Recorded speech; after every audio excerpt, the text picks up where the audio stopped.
দরজায় করা নাড়ছে ঈদ। নারের টানে অনেকেই ঢাকা ছেড়ে বাড়িতে যাচ্ছেন পরিবারের সাথে ঈদ উদযাপন করার জন্য। দর্শক, আমি এখন এই মুহূর্তে অবস্থান করছি ঢাকার কমলাপুর রেলওয়ে স্টেশনে। এখানকার আজকের সর্বশেষ পরিস্থিতি কি আপনাদেরকে জানাবো, সাথে থাকবেন।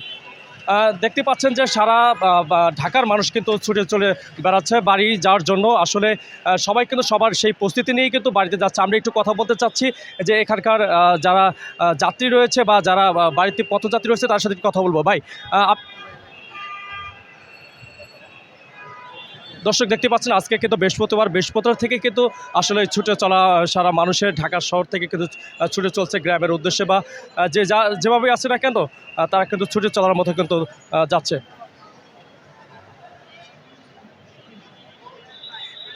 প্রতি বছরের ন্যায় কিন্তু এবার কিন্তু আমরা দেখতে পাচ্ছি অনেকটাই ভিন্ন রকম, কারণ এবার নিরাপত্তা থেকে শুরু করে অনেকটাই ভিন্ন রকম রয়েছে। আমরা দেখতে পাচ্ছি যে এখানে কিন্তু বিভিন্ন রকমের আইন শৃঙ্খলা রক্ষাকারী বাহিনী আছে, আরএনবি আছে, পুলিশ আছে, র্যাব আছে, এবং আমছার বাহিনী কিন্তু তাদের নিরাপত্তা দেওয়ার জন্য কিন্তু চলমান রয়েছে।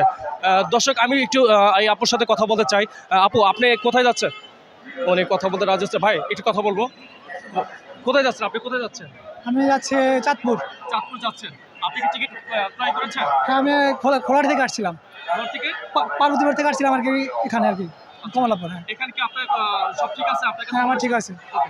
ভাই বলছে তার কাছে সব ঠিক রয়েছে। আমরা একটু টিটির সাথে কথা বলতে চাই। ভাই, আসলে বর্তমান পরিস্থিতি নিয়ে একটু কথা বলতে চাচ্ছি আজকের। আমার সিনিয়র ভাই আছে, একটু কথা ভাই, একটু আপনার সাথে কথা বলতে চাচ্ছি বর্তমান পরিস্থিতি নিয়ে। আসলে টিকিটের বিষয়টা বর্তমান কি পরিস্থিতি?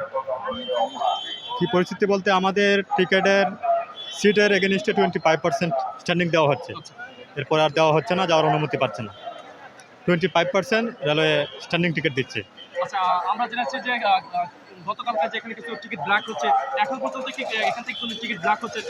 টিকিট ব্ল্যাকের বিষয়টা তো আসলে ওই প্রশাসন বলতে পারবে, যারা আছে প্রশাসন তাদের সাথে আপনারা কথা বলে দেখতে পারেন। আমাদের কাজ হলো টিকিট চেকিং করা, ভেরিফাই করা, এগুলো করছি। ইনশাল্লাহ এতে কোনো সমস্যা হচ্ছে না। মাঝে মাঝে আমরা কিছু ঝামেলা পাচ্ছি, এগুলো জরিমানা সহ টিকিট করে দিচ্ছি।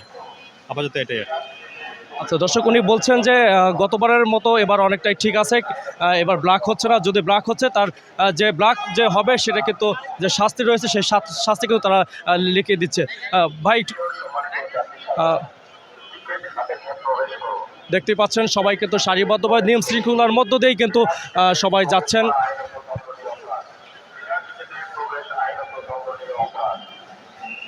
ভাই, একটু কথা বলতে চাই। ভাই, কোথায় যাচ্ছেন আপনি? আমি যাচ্ছি ময়মনসিংহ। জি। আপনি কি টিকিট ক্রয় করেছেন? জি, ক্রয় করেছি। কত দিয়ে টিকিট ক্রয় করেছেন? জি, কত দিয়ে টিকিট ক্রয় করেছেন? 180 টাকা দিয়া। তাতে কি ভাড়া আগের আছে নাকি একটু বাড়ছে? যে আগেরটাই আছে, আলহামদুলিল্লাহ, শুক্রিয়া। জি, আমরা আনন্দিত অনেক।